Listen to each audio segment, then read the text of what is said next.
look at the Declaration of Independence is a very libertarian document. It's based on the ideology of John Locke. John Locke thought that government should be as limited as possible and that society should be organized with the goal of almost absolute liberty, or as close to absolute liberty as a functional civilized society could achieve. That's the philosophy of John Locke. Thomas Jefferson copied John Locke's ideology, put it in our Declaration, and produced a brilliant document. Don't get me wrong, no criticism there. But our nation, once we had fought the Revolutionary War, we created the Articles of Confederation. They were also based on this John Lockean sort of libertarian idea of a very small limited government, a society that was very libertarian, very close to absolute liberty. And it didn't work. We experienced like a decade of chaos after the Articles of Confederation. So we called a constitutional confederation or a constitutional convention to try to address and amend the Articles of Confederation. And what happened is we realized, the founding fathers or the framers of our Constitution, the eventual framers, realized that John Locke just didn't have what it takes. The philosophy of John Locke was not adequate for a functional society. And so our Constitution is not built on Lockean principles of libertarianism.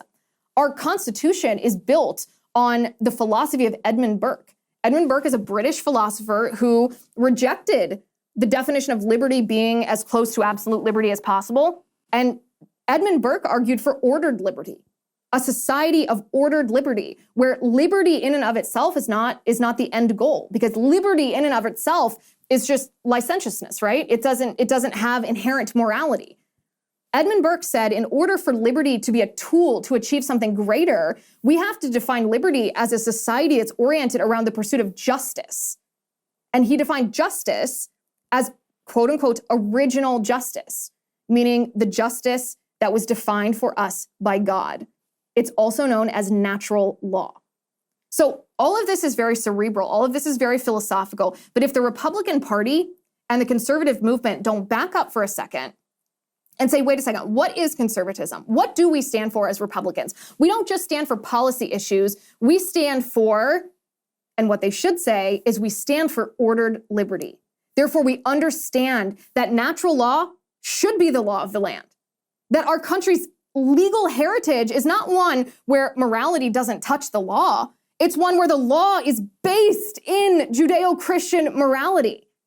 And it doesn't mean that anybody's going to get forced to practice, Christianity as a religion in their personal lives, but it does mean that we acknowledge as a people that our foundation is a Christian nation. And a Christian nation should act like a Christian nation. A Christian nation should acknowledge right and wrong as defined by Christian doctrine, Christian morality, that man and woman and marriage and sex are defined by their reality in Judeo-Christian morality.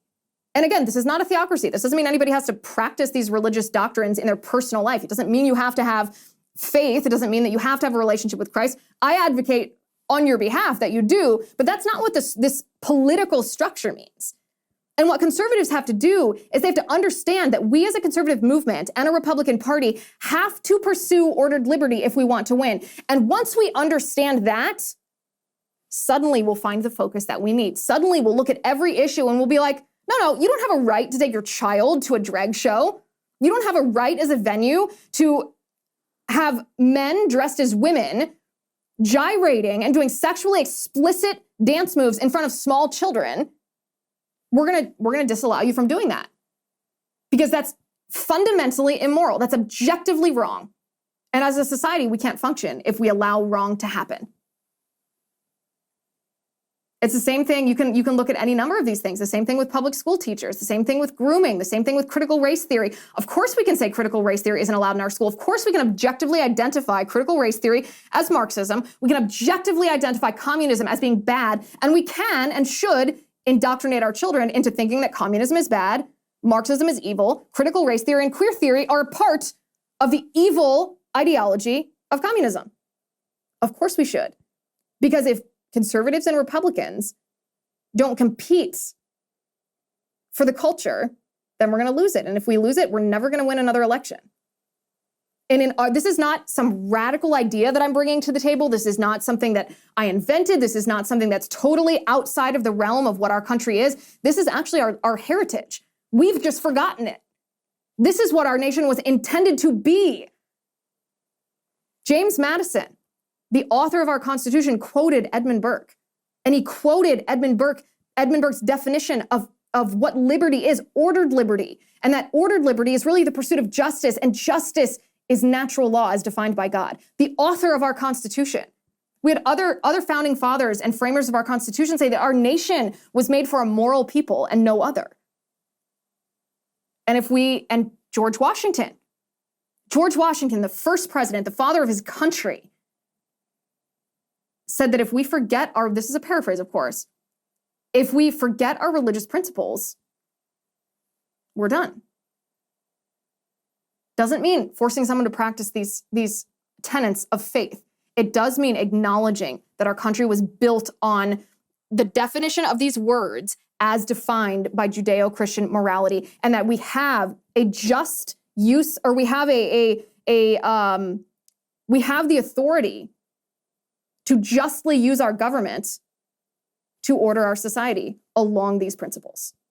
If we want to win, if we want to defeat Joe Biden and his horribly dishonest ad, the craziest part of that ad is how he juxtaposes words over video and images that have nothing to do with those words. It's a classic Marxist tactic.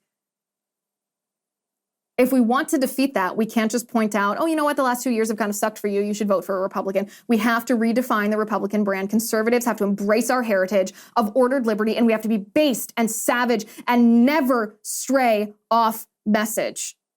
Otherwise, we're not going to win. Hi guys, it's Liz Wheeler. Don't forget to watch my show, The Liz Wheeler Show, every night at 7 p.m. on the First TV. You can download the free First TV app, or you can visit thefirsttv.com/Liz and start watching today. Liberals and progressives want to suppress the truth and distract you from what really matters. Don't let that happen. Sign up for the new daily email that's become essential reading for true conservatives. Get the Up First newsletter. Visit thefirsttv.com and sign up today.